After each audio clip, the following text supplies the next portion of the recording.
Hii hapa ni exclusive na hapa shikagi zangu. Sasa hivi ni mapema sana asubuhi saa 12 hapa. Nimepenyezewa taarifa nzito sana. Mimi sinaga kifua. Nimesema ngoja nishare na washikagi zangu kwa sababu sisi ndo wanufaika au vipi? Sasa unaambiwa msanii Diamond Platnumz ameandaa surprise nzito sana kwa ajili ya mashabiki zake wote ambao watafika pale Eden Highland tarehe 30 kwenye Retro Night. Bro, unaambiwa watu ambao watafika pale licha kwamba watapata burudani ya kutosha sana, lakini unaambiwa hizo surprise ambazo zimeandaliwa kwa ajili yao, usipange kukosa jamani. Yaani kwanza tukifika pale tunatwanga zetu picha na msanii wetu Diamond Platnumz, tunapost Instagram kwa vimbia wana kuambia like yo, si tupo na Simba la Masimba Dangote. Nyie mnatuweza?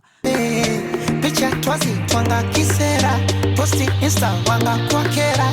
Sasa msanii Diamond Platnumz tayari ameshaanza kufanya maandalizi ya awali kabisa kwa ajili ya show yake ambayo ataenda kuifanya pale Green City Mbeya, Retro Tour, Retro Night au vipi? Sasa kitu pekee ambacho naweza nikakwambia mshikaji wangu, kuna hii video ambayo unaiona hapo, nimeona ameshare S2 Kizombi ikimuonesha msanii Diamond Platnumz anafanya rehearsal akijiandaa kwa ajili ya show ambayo ataenda kuifanya Mbeya pale. Tunafahamu sasa hivi namna ambavyo msanii Diamond Platnumz hajivungi akipanda kwenye stage, licha ya kuwa anatupa burudani ya kutosha, lakini kwenye swala pia la live performance, tunaburudika vipi? Nafikiri wengi wetu pia tunakumbuka kilichotokea pale Dodoma, lakini pia wanangu wa Mwanza kilichotokea pale Rock City.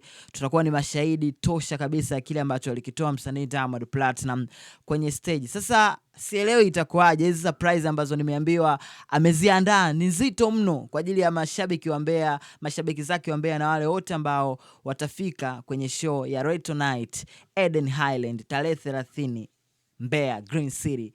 Bana, mimi jukumu langu waga ni moja tu, kuhakikisha kuwa nawapa kile ambacho kinastahili. Yaani nawapa taarifa zote, nawapenyezea zile ambazo wenyewe wamezificha, mimi nazitoboa. Kwa hiyo hakikisha umefollow ili chimbo la bounce_tz hapa Instagram na mitandao mingine ili usipitwe na taarifa zote. It's all about Retro Night Eden Highland Green City Mbeya.